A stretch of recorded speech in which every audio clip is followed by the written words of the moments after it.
Right now mga kababayan, si Senator Amy Marcos na umalis na sa alyansa ng Bagong Pilipinas, nagpa-emergency press con sa Senado ngayon para ihayag, ilatag yung initial investigation ng kanyang committee in relation doon sa pagkakaaresto kay dating Pangulong Digong na yun ang naging dahilan kung bakit kumalas siya, mga kababayan, as bilang party po ng alyansa. Tinalikuran yung kanyang kapatid, pinagpalit kay Digong. O ngayon, pakinggan natin kung ano yung sinasabi niya dito. Sabi ito yung initial findings nila ng kanyang committee sa investigasyon sa pag-surrender ng ating gobyerno sa Interpol sa kanyang kaibigan na si Digong. And finally, ngayon po ay nasa dahig, nakakulong mga kababayan doon sa detention cell ng ICC. So ito po mga kababayan, pakinggan natin si Amy Marcos. Ang taas. Kaya. Ayan po. Magandang umaga po sa inyong lahat at maraming salamat sa pakikilahok ninyo sa aming patawag na press con dahil sa araw na ito, nais kong magbigay ng preliminary report tungkol sa hearing nung nakaraang linggo. Pagkat napakaraming nakinig at marami rin katanungan para magbigay ng liwanag at maklaro yung ibang bagay-bagay. Nais kong magbigay ng dalawang dokumento ngayon. Yung unang-una, yung timeline pa lamang. So, umpisahan na lang natin yung timeline. Mabilis lang to sana. Pero mahaba-haba kasi nag-uumpisa to sa March 2019 nung nag-withdraw ang Pilipinas sa Rome Statute. Tapos yung prosecutor requested authorization 24 May 2021. May deferral nung 2020 Hunyo. Pagkatapos 12 September 2022 ang ating Pangulo ay nagsabi, ICC will only take action when the country is no longer functioning and has no judiciary. So, 26 January 2023, ang ICC nag-umpisa na naman ang investigasyon sa drug war. And then the appeals chamber rejected the suspension noong Marso. And then, July 5 ng 2023, ipinagtatanggol ni VP Sara yung confidential fund ng DepEd at ng OVP. Yung ICC Chamber delivered its judgment 18 July 2023. Pero inulit na naman ni Presidente Bongbong 24 November ng 2023 na simple lang ang isyung yan. Hindi naman siguro tama na ang tagalabas ang mag-iimbestiga dito sa atin. So yun ang nangyari, Tapos gusto natin maintindihan yung konteksto ng mga pangyayari. At nung 15 December 2023, andyan na yung sulat kay VP Sara na the ICC over the Republic of the Philippines after the activity of our withdrawal is very much in question. And I am certain that you, my cabinet, will echo my views. Sabi rin niya, for the 100th time, I do not recognize the jurisdiction of the ICC in the Philippines. Noong 28 January 2024, kauna-unahang maisog rally at binanata ni former President ang ating Pangulo Bongbong. Noong 29 January, kick-off rally ng Bagong Pilipinas, pero kasabay din ang candlelight prayer rally ni Presidente Duterte. 30 January 2024, eto na yung unang hearing ko sa PI, People's Initiative, February 2 sa Davao, 13 dito na naman February sa Senado. And 20 February, si Pangulo ay nagsabi, I don't approve or deny it, but the ICC haven't done anything illegal. Ito yung tinutukoy ni Secretary Boying na pagbabago. Once they do, we will do something about it, but we are an open country. 19-2024, June, VP resigns as DepEd Secretary. 20 July, maisog, rally liwasan. 16 August, first Quadcom in Bacolod, Pampanga. 22 September 2024, VP Sara says, Hindi naman kasi kami talaga nag-uusap. Hindi kami magkaibigan unang-una. Ayun na. And then 12 October 2024, sabi ni PBBM, I don't know anymore. I'm a little dismayed to hear she doesn't think we are friends. 11 November 2024, nag-attend si former President Duterte ng 11th Quadcom hearing. 13 November 2024, E.S. Bersamin said local authorities would consider cooperating with the Interpol if the ICC seeks the intervention of the International Anti-Crime Body. 14 November 2024, nung nakaraang taon, ang sabi ng ating Pangulo, if that's the wish of Duterte, we back the ICC. We will not just cooperate. 28 November, first bicameral conference tungkol sa 2025 GAA. And the 2nd of December 2024, first impeachment case against VP Sara. 11 December, second bicam. 18 December, ang privilege speech ko at sumunod yung mga kaso. And 19 December, third impeachment complaint. 13 January 2025, itong taon na ito, INC Peace Rally. And 24 January, itong taon na to, Secretary of Justice Remulla said, the Marcos administration will sit down with the ICC and these areas of cooperation in the latter's investigation.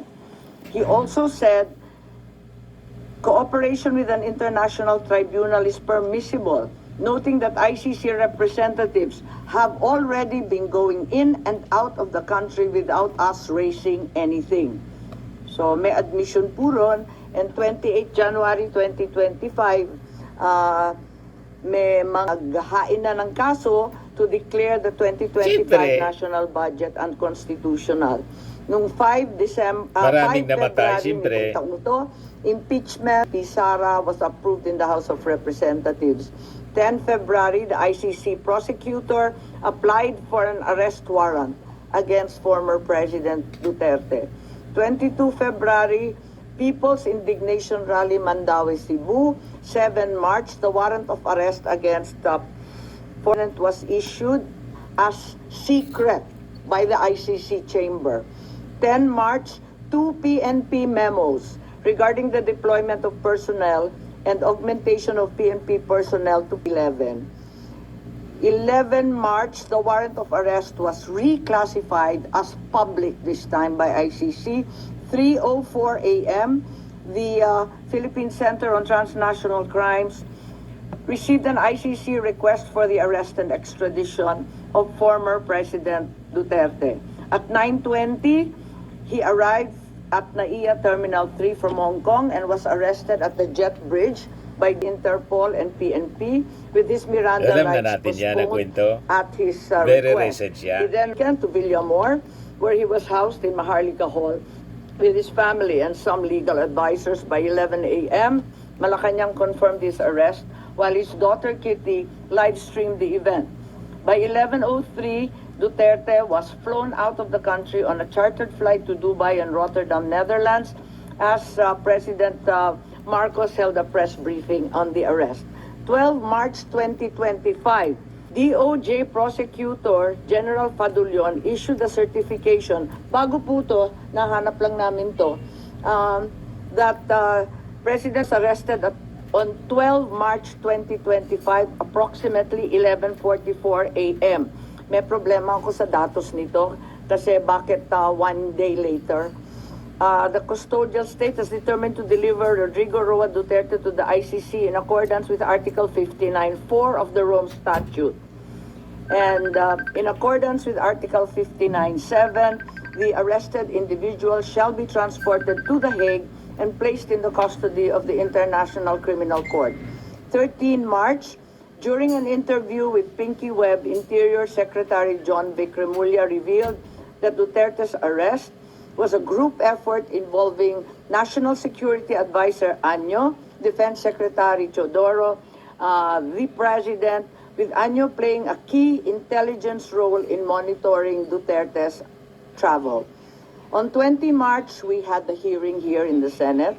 The highlights of the hearing were the denial of Anyo's of Anyo of any involvement in the arrest. And John Vic, SILG Remulyo denied planning and said that the group effort pertained only to chismis.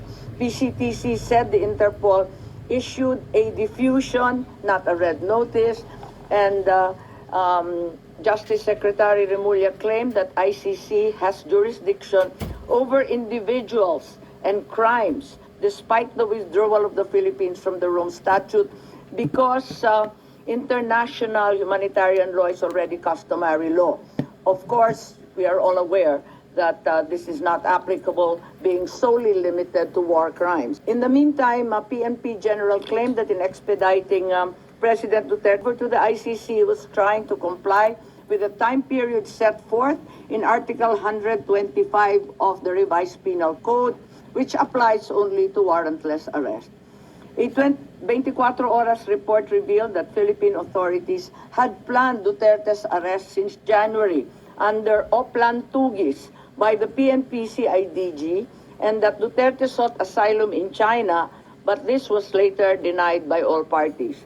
On the same day, DILG Secretary Remulla denied involvement in the arrest, stating he was unaware of any core group behind it and only learned of the Interpol red notice on the day of Duterte's detention. Yung denial po ng kampo ng Duterte tapos ng China na hindi man daw sila nag-apply for asylum. Kahit gusto nating maniwala, hindi man tayo maniniwala ng mga sinasabi nila. Kasi po, bistado silang sinungaling. Di ba? Paano maniniwala tayo sa kwento ng mga Duterte tapos ng China na laging balibaliktad yung mga sinasabi nila? Di ba? Kilalang mga sinungaling. Masisisi mo yung ating mga mamamayang Pilipino. Pero yung mga sinungaling, siyang kinampihan ni Amy Marcos, yan ang nakakalungkot. Pinagpalit yung kapatid sa kaibigan. Galit na galit siya mga Marcos supporters. I-judge nila si Amy Marcos. Hindi na siya pumasok sa latest survey po, sa Magic 12. Balikan natin si Amy Marcos. So, as far as the investigation goes, this is the timeline and we're happy to share it with you. In the meantime, I'd like to read the preliminary findings following last week's investigation and public hearing. Number one, the Philippines had no legal obligation to arrest former President Rodrigo Roa Duterte and turn him over to the International Criminal Court. What was received was only a diffusion notice, not verified or approved by the Interpol Secretariat. No verification by the Interpol whether the request complied with Article 3 of their Constitution, forbidding Interpol from undertaking any intervention or activities of a political, military, religious, or racial character. Under the terms of the diffusion notice, there was no obligation on the part of the Philippines to our former President Rodrigo Roa Duterte to the ICC, absent any request for extradition or request for surrender. Under Article 92 of the Rome Statute, a provisional arrest is followed by a request for surrender. There is also no indication that the ICC even requested for the surrender of former President after his provisional arrest. There is likewise no indication that the ICC requested extradition after the arrest. Finally, the argument of Secretary of Justice Remulla is deeply flawed, inasmuch as international humanitarian law, customary law, cannot apply. He is accused of crimes against humanity, not war crimes. IHL refers to war crimes. Procedural administrative matters such as court processes do not become part of customary international law. IHL is international. Hindi daw war crimes. War on drugs nga. Ang tawag ni Digong, war on drugs. Di ba? Giyera kontra sa droga. Ang daming namatay. O ano yon? Di ba? Kaya nga po, mamaya ibigay ko sa inyo yung sinabi ng mga legal experts. Kasi si Amy Marcos, unang-una, naglo siya sa UP, pero hindi man siya nakagraduate. O diba? Sinong paniniwalaan natin? Si Amy Marcos o yung mga law experts? International and local law experts? Balikan natin muna. Customary law, but the jurisdiction of ICC cannot be considered customary under IHL. The second finding, the Philippine government decided to assist the ICC to arrest the former president. The administration already started preparations prior to March 11. The PNP mobilized units on March 10. The National Security Advisor, Anyo, was already tracking the former president's camp before the arrest. Even before the ICC prosecutor applied for a warrant of arrest, there was already statements by key executive officials that the administration will cooperate if the ICC courses the request through Interpol to arrest the former president. Finally, the claim of the Department of Interior and Local Government Secretary John Vic Remulla that the supposed group effort was only based on rumor is incredible. This attempt to cover up what was already aired on media and what had to pass was an indication of a comprehensive plan to arrest the former president, or in place even before the date indicated in the ICC warrant of March 11. Finally, my third preliminary finding was that there were glaring violations of the rights of the former president. The constitutional safeguards guaranteeing liberty and due process of law. May gal si Amy Marcos na pag-usapan yung constitutional rights ni Digong, pero silent siya doon sa constitutional rights, the right to life in due process ng more than 30,000 na mga biktima ng tukang AJK. Kaya sigurado, malamang sa malamang, laglag si Amy Marcos sa pagkasenador. Hindi na siya iboboto ng kanyang mga supporters dati, ng Marcos supporters, lalo din ng mga DDS. Wala nang makuha na boto si Amy. Alangan man yung mga kakamping boboto sa kanya. Diba? Sinira ni Amy Marcos yung kanyang sarili, yung kanyang karira sa politika. Sinira sa pagsama sa mga Duterte, sa pagkampi. Balikan natin. Were not observed. No warrant was issued by a Philippine court. The arrest did not fall within the exceptions of a warrantless arrest.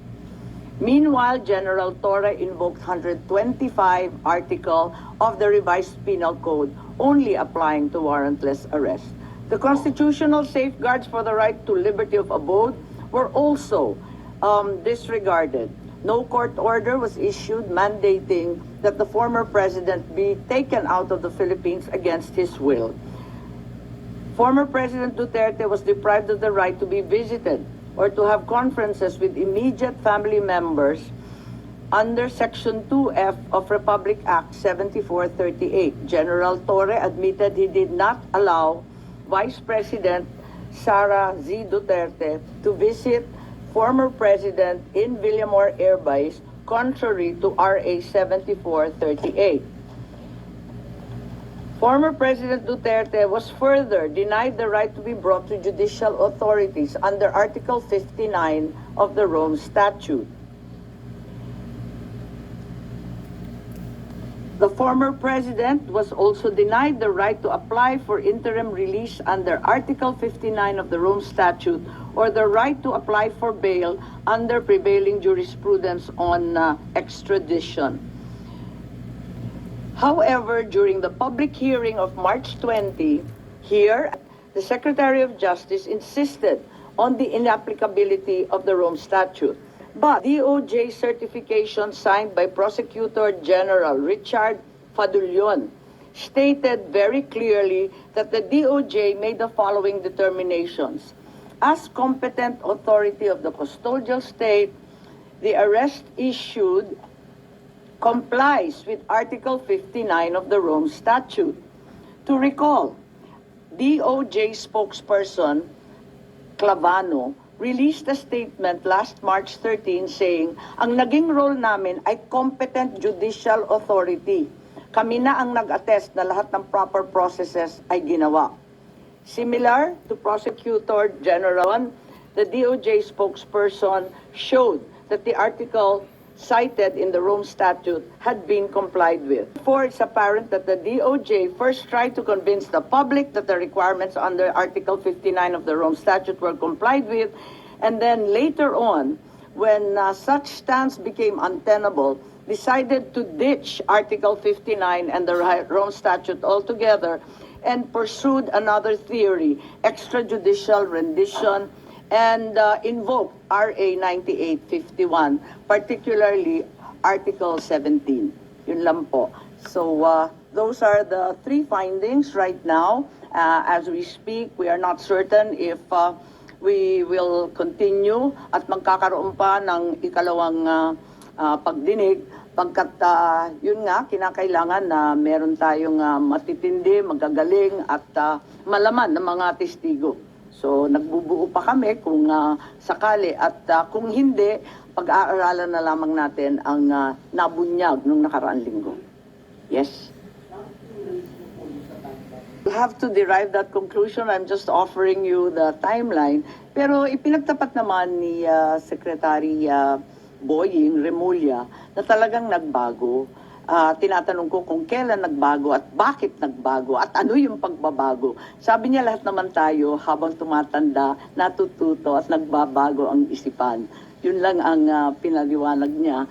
Pero maliwanag na nagkaroon ng pagbabago. Kaya nga, may nagsasabi na yung Interpol bawal sa kanila mag-issue ng red notice pagkat may duda sila na political. Kaya ang pinalabas lamang nila ay yung diffusion para hindi sila sumabit kasi pinagbabawal ng sariling konstitusyon ng Interpol kapag political.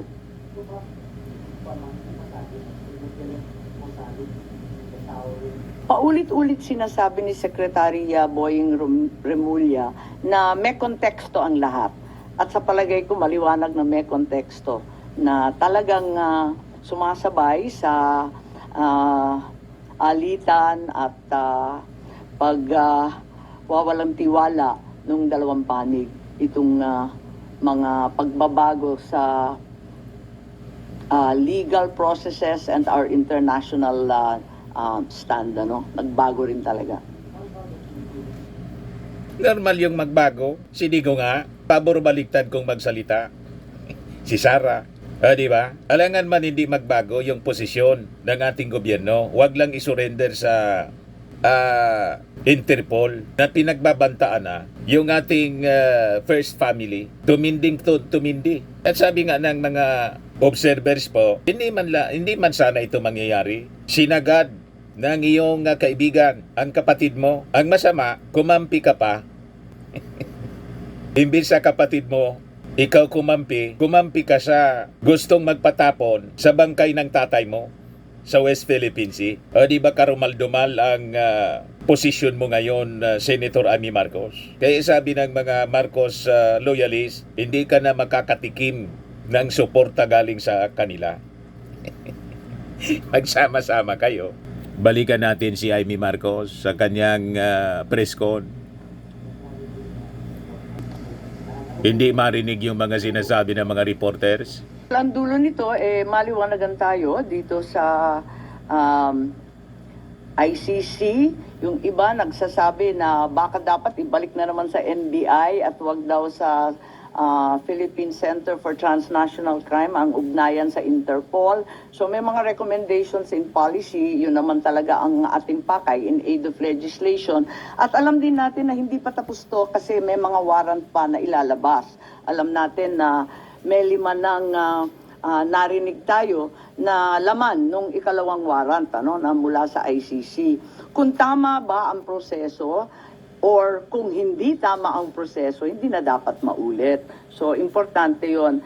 At syempre, yung mga OFW natin na nasa ibang bansa, nanganganib talaga at natatakot kung dito mismo sa sariling bansa, natatangay ang isang dating Pangulo na may edad na at may sakit. Paano pa raw sila? Kaya nais nilang malaman kung ganon na pinaglalaban natin yung mga na Maswerte nga si Digong. Buhay pa siya. Hindi siya natukang kasi walang tukang na policy sa administrasyon ng inyong kapatid. Kaya malabo yung mga sinasabi po ninyo na dapat matakot.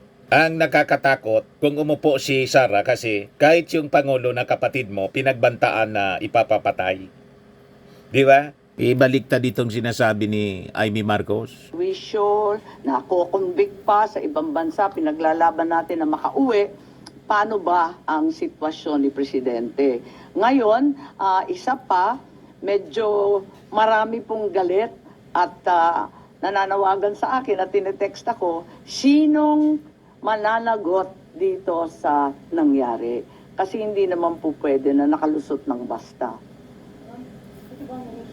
Kasi sinabi ko naman na talagang sa patuloy nilang pagbabanggit ng executive privilege, sub judice, ng national security, talagang parang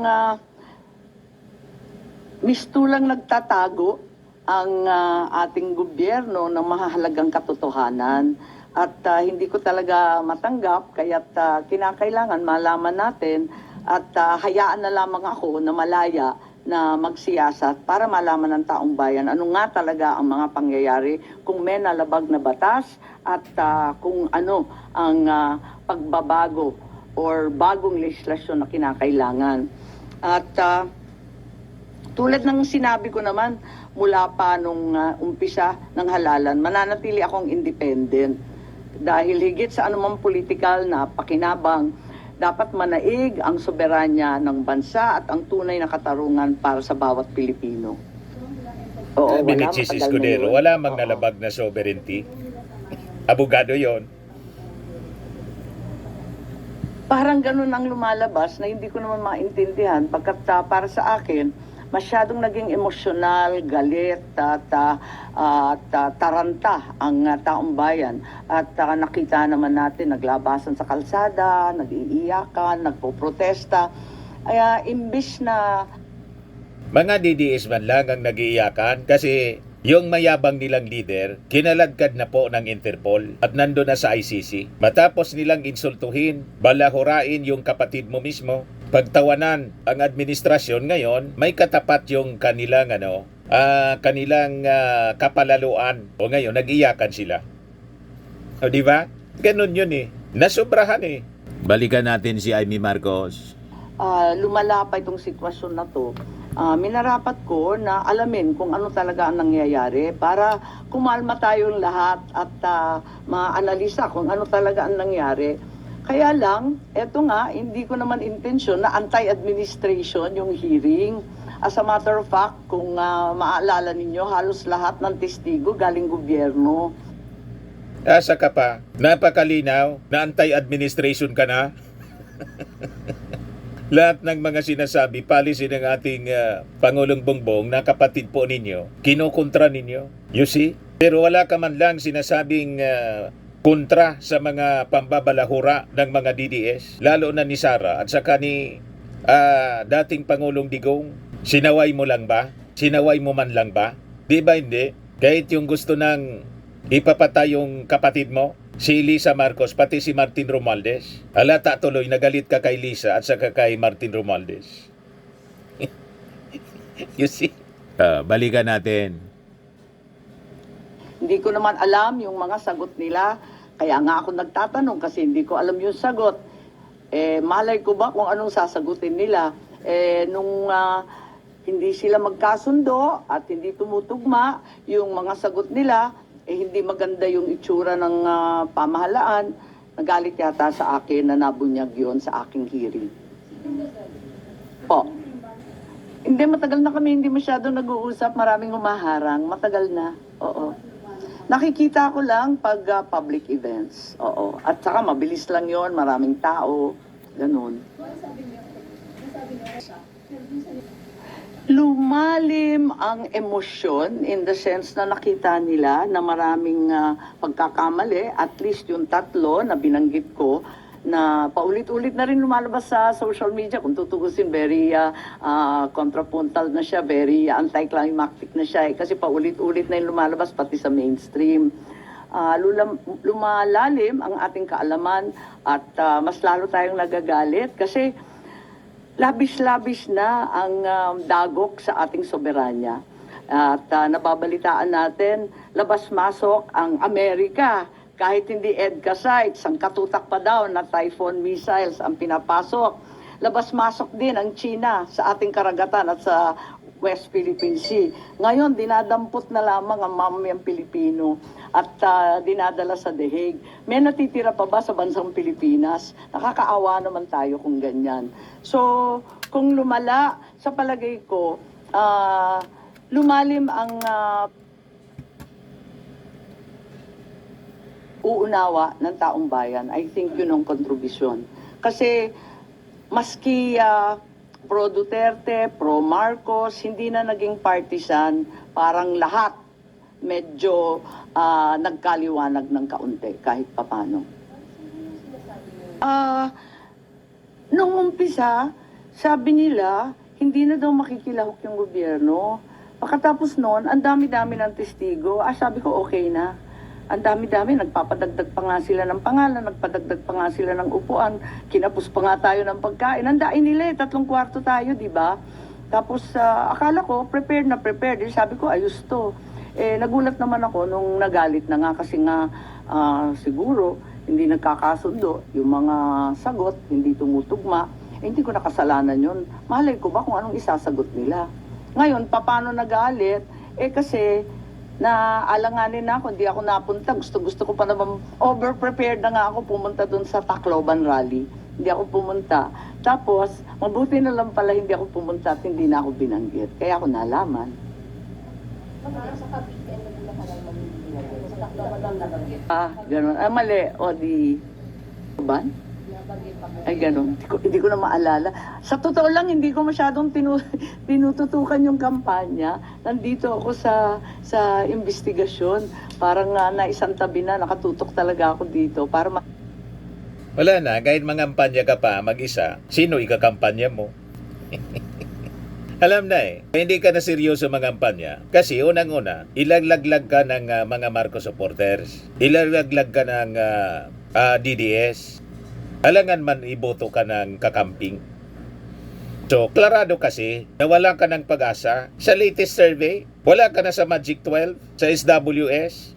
Ayan rank 12 to 14. Talo na siya ni Kiko Pangilinan, ni Bam Aquino. O ang pang-12, si Camille Villar, si Amy Marcos, 12, 13, 14. Pang-15 na po. Sinusundan na lang siya ni Ipe. SWS survey. Wala nang pag-asa si Amy. 45 days before election, mga kababayan. 45 days na lang yung kampanya. Hindi na siya nangangampanya. Wala na siyang sasamahan. Mag-isang siyang mag-iikot. Sino yung iikotin niya?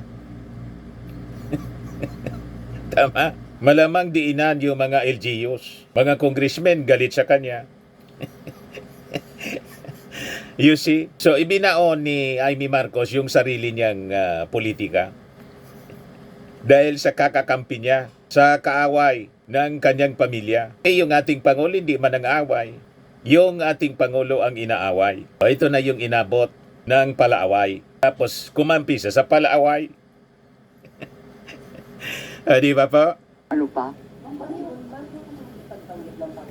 Okay lang. Walang problema. Kasi nga sabi ko, nakatutok naman ako dito.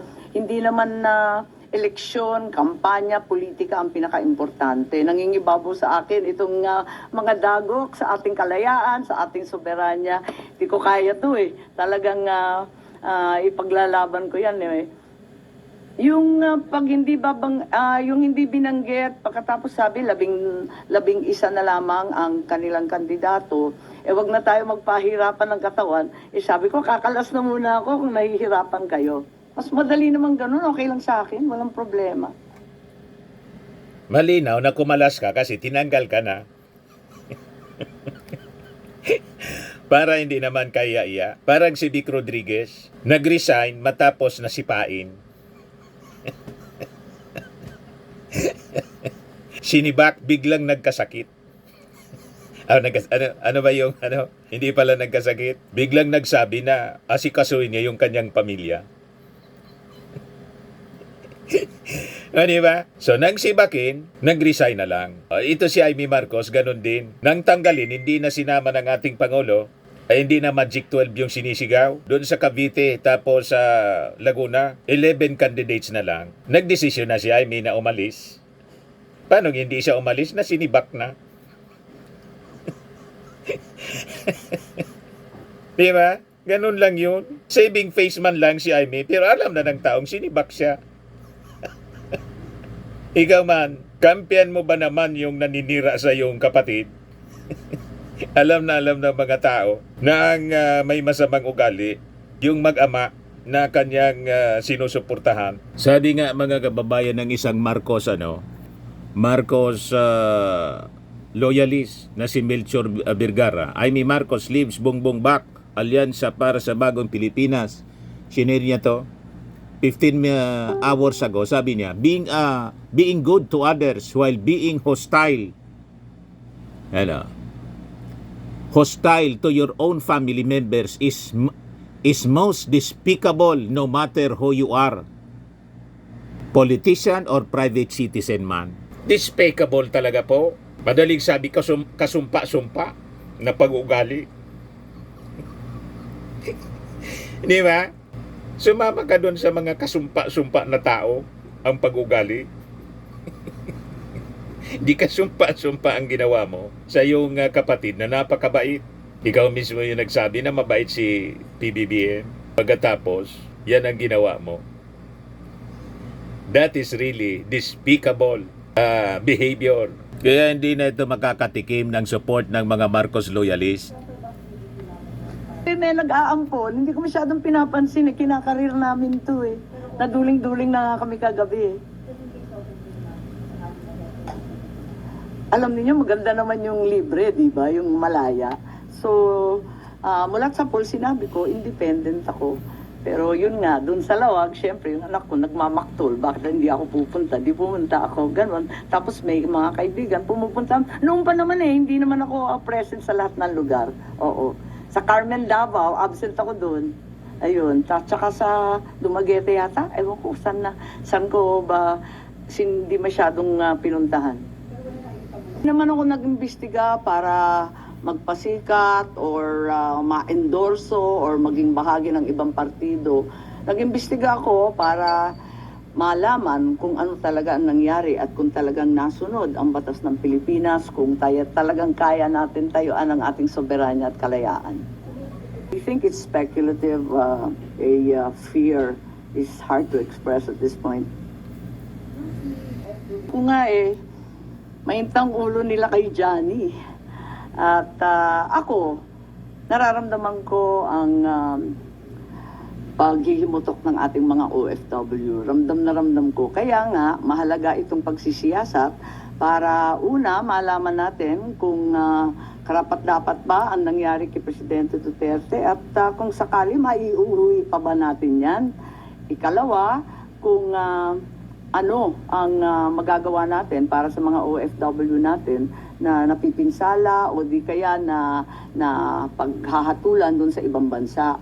Pero yung paghihiganti na babanatan mo rin ng tax, ng yung mga travel tax na sinasabi at yung iba pang benepisyo, wag naman, wala namang ganunan, pambihira naman. Sila na nga nagbubuhay ng ekonomiya natin, sila pa ang uupakan natin. Hindi man yata tama yun. Hindihan ko sila to what extent na talagang gagawin nila, hindi ko alam. Pero malaking tulong sila sa ating ekonomiya. Sila talaga nagpapalutang na napakaraming pamilya rito, lalong-lalo na sa Ilocos. Kaya alam na alam ko yan. Alam kasi marami nga nagsasabi, nagalit, bakit nagkaganon. Abay, hindi ko naman sinasadya, hindi naman anti-administration. Inimbita ko nga, puro gobyerno. Halos wala ang testigo yung kabila. Kung hindi pa nag-video call si VP Sara, wala na yung kabila, sa totoo lang. Kaya yun nga, sana lumahok pa rin sila, sana bigyan pa tayo ng linaw at maisaayos natin ang mga datos at yung mga pangyayari.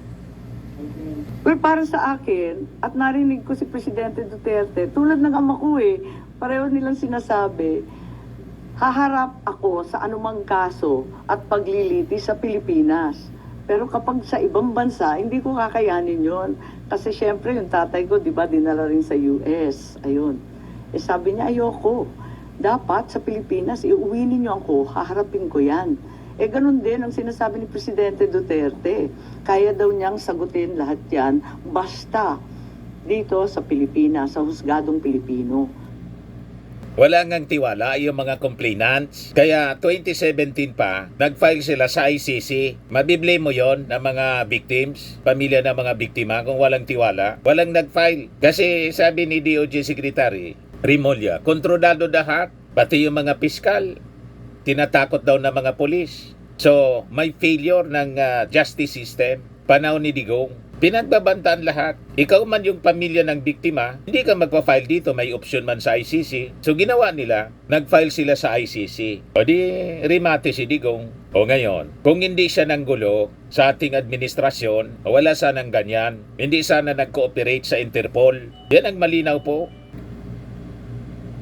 Sasagutin daw niya at papayag siya malitis. Yung way na magagawa po nung Senate Committee on Foreign Affairs or ng Senado para mangyari yung mapakita.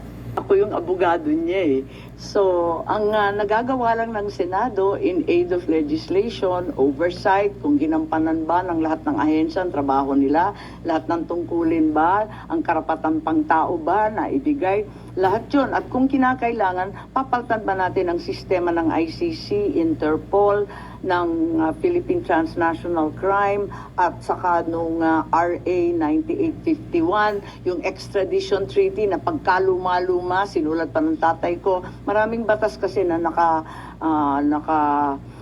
palibot dyan Happy birthday. Matindi rin yung umabot sa 80 years old at sana makauwi na siya. At higit sa lahat, syempre, gusto kong pumunta sa The Hague. Kung papayagan ako, dadaling ko yung cheque na 10,000 pesos. Kasi expanded centenarians, qualified na siya. 80 anyos na. Biro lang. Wala lang. Kasi di ba ako nagpasa nung bill na yon, kaya nagbibiro ako, pwede na pala ito. Wala. Sabi naman ni Presidente Duterte, wag na kayo pupunta rito Kung hindi rin nyo balak ako samahan sa loob ng selda, wag na. At hindi rin tayo magkikita. Tama. May urgency talaga kasi alam nga natin may second, may third warrant pa raw.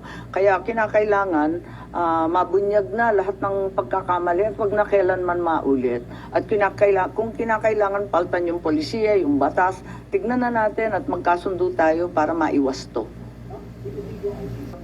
Mahirap pa mag-conclude ng ganun. Pero kayo na ang humatol. Yung mga sinauna, yung timeline nga, ang aga nag-umpisa, di ba? 2017, 2018, kulang pa nga yan. Hinaba-haba niyan Kulang pa nga Nag-umpisa tayo 2019 na, withdrawal from the ICC. Actually, mas maaga pa yan Kasi, di ba, nag-umpisa sa preliminary investigations at yung pagbabala nila, napupunta sila rito. Kung nandito, lagi naman akong manang, hindi naman ako nagbabago kailanman. At mula pa nung bata kami, parati naman siyang pinagbibili ng tatay ko na alalayan. Ang problema, hindi ko na magampanan. At maraming humaharang, hindi nakikinig, hindi ko alam. You're saddened. It's not the ideal situation at all. Siguro. Independent lang, mahirap pumanig Nung umpisa pa lamang ng eleksyon, noong October pa lang, sinabi ko na mag-independent ako. May partido ako kasi NP ako, pero ayokong pumanig sa isang grupo laban sa kabilang grupo. May masamang pakiramdam ako siguro nung October pa na mauuwi ito sa Bardagulan. Hindi ko maalam na mauuwi sa ano bang tawag dyan, sa pagtangay ng isang dating Pangulo sa ibang bansa. Mas malala ang nangyari kesa sa inaakala ko. Dyan, sa pagtangay ng isang dating Pangulo sa ibang bansa. Mas malala ang nangyari kesa sa inaakala ko. kinakabahan ako kasi ang tao hirap, ang tataas ng presyo, hindi natin natututukan at imbes na yung problema ng mamamayan ang pinag-aabalahan, nauuwi tayo sa sobrang daming politika yata. Ang politika, ginagawa ng barkada mong si Digong. Ang kapatid mo, sige lang ang trabaho. Pati si Martin, pati si Lisa Marcos. Sige lang trabaho ng gobyerno. Si Sara, hindi man magtrabaho. Sayang pa sweldo Nanggugulo pa. Hindi na nga magtrabaho, nanggugulo pa. Yan ang problema Yung bardagulan, maling term yun. Ang nakikipagbardagulan, yung mga Duterte man lang. Binabanatan yung walang tigil. Alangan man, hindi sagutin. Kaya sinasagot ngayon pa lang sumasagot. Kaya nag-reorganize sa PCO. O di may sumasagot na araw-araw sa mga paninira nila. Kung hindi nanira yan na barkada mo, na kinampihan mo, wala sanang problema.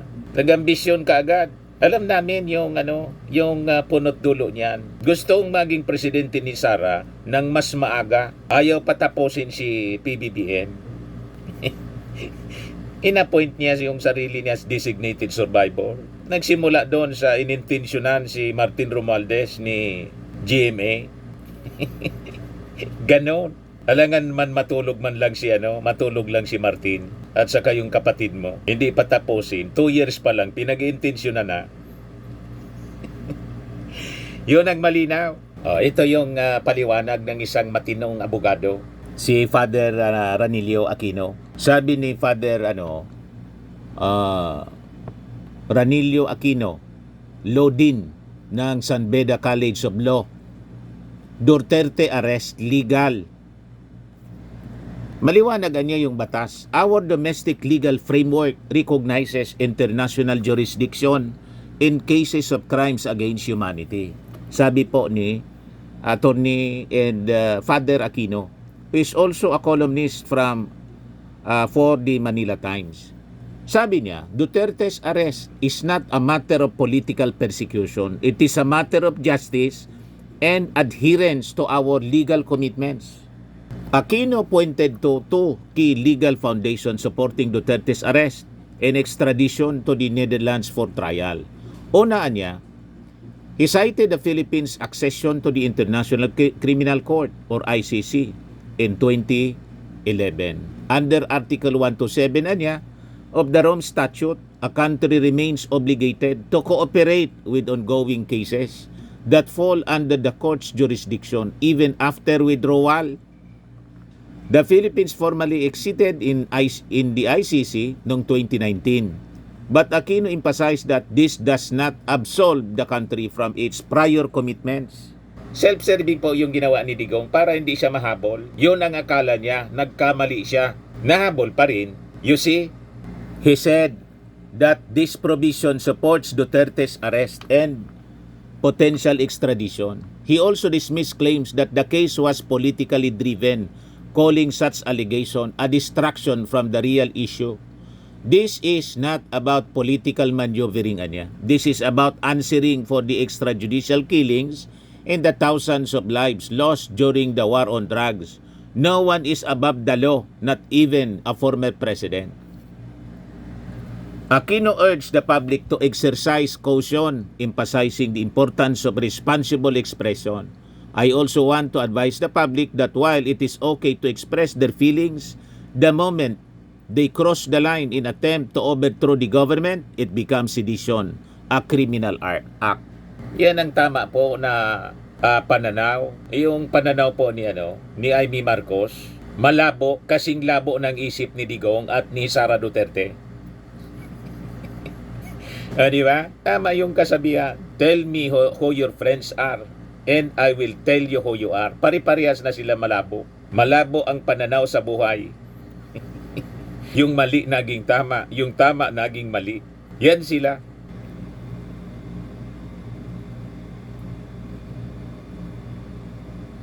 Itong ating programa mga kababayan, atid sa inyo nitong ating mga sponsors. Fairmax Firming and Lifting Cream. Pinapain po sa mga pulses in affected area. Mainam po ito sa mga pains at paninigas ng mga kaso-kasuan. Ito sa mukha naman yung application, anti-aging, Automax po siya. Ito ay Glow 60 mga kababayan. Whitening po siya. Made in South Korea. Ito naman po, Nengxia Red Mix Fruit Drink. Gawa po siya sa goji berry. May anti-cancer properties po siya. At sa mga nagana po ng malinis and spacious fitness gym, pumunta lang po kayo sa aming Colossal Fitness Gym. May Grab car rental din po kami. At bills payment po sa aming office. At saka sa mga mahilig po sa mga imported bags, manood po kayo sa live selling ni Madam Aileen Rosales sa kanyang Aileen Closet po. Pati mga shoes, ito yung kanya po. Ito yung kanyang page. Kita ninyo, napakagandang mga online selling po siya. Si Madam Aileen Rosales. Cellphone number niya po 773-798-7816.